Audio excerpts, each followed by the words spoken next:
সতর্কবার্তা ছিলই, আশঙ্কাকে সত্যি করে এবার অমরনাথের যাত্রাপথে জঙ্গি হামলা। 2025 সালে পেহেলগাঁও হামলার পর আবারও ভূস্বর্গে জঙ্গি হামলার ঘটনা। অপারেশন সিঁদুরে লজ্জা হয়নি পাকিস্তানি জঙ্গিদের। এবার হামলায় শহীদ হলেন এক পুলিশ কর্মী। ঘটনার সামনে আসতেই শোরগোল।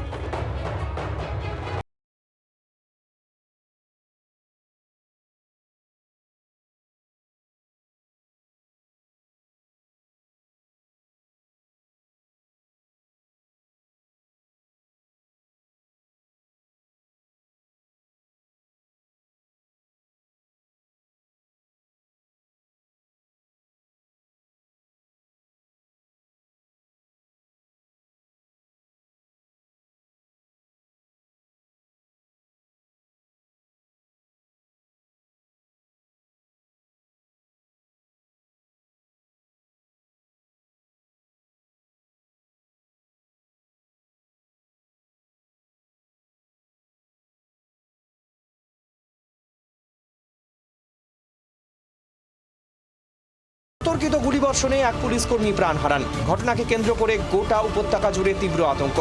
আততায়ীর খোঁজে ইতিমধ্যেই পুরো এলাকা ঘিরে ফেলে তল্লাশি চালাচ্ছে যৌথ বাহিনী। পুলিশ সূত্রে খবর, বুধবার দুপুরে অনন্তনাগের লালচক এলাকায় টহলদারিতে ছিলেন ওই নিরাপত্তারক্ষী। দুপুর 12:30 নাগাদ হঠাৎই সেনার ওপরে এলো পাথারি গুলি চালায় জঙ্গিরা।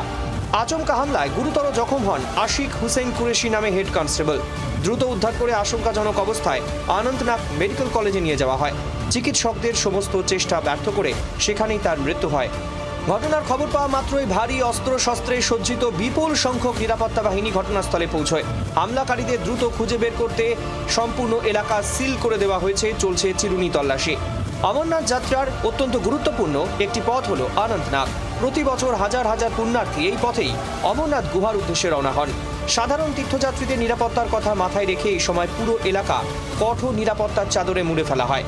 এত নজরদারির মধ্যেও কিভাবে জঙ্গি হামলা ঘটল তা নিয়ে প্রশাসন, সাধারণ মানুষের উদ্বেগ বাড়ছে।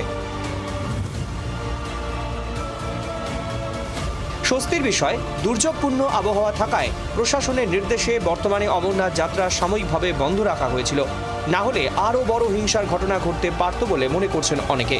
এই নির্মম ঘটনার পর উপত্যকা জুড়ে নিরাপত্তা আরও জোরদার করা হয়েছে। জঙ্গিরা যাতে পালাতে না পারে তা নিশ্চিত করতে গোটা এলাকায় ড্রোনের মাধ্যমে নজরদারি চলছে। জম্মু কাশ্মীর পুলিশের পক্ষ থেকে সাফ জানিয়ে দেওয়া হয়েছে, যে বা যারা কাপুরুষোচিত হামলার পেছনে জড়িত তাদের কাউকে রিয়াদ করা হবে না। দ্রুত উপযুক্ত জবাব দেওয়া হবে। পেহেলগাঁওয়ে হামলাকারীরাই কি চক্রী? হামলার দায় স্বীকার করেছে লস্করের ছায়া সংগঠন ইউএলসি। টিআরএফ 2025 সালে এপ্রিলে পেহেলগাঁওয়ে হামলা চালিয়েছিল। আর এই ইউএলসি হল টিআরএফ এর আরেকটি নাম। ত্রিবর্ণ রঞ্জিত পতাকায় মোড়ানো হেড কনস্টেবল আশিক হোসেনের কফিন যখন জেলা পুলিশ লাইনে আনা হয়, তখন তার পরিবারের সদস্যরা কান্নায় ভেঙে পড়েন। ব্যুরো রিপোর্ট, জি24 ঘন্টা।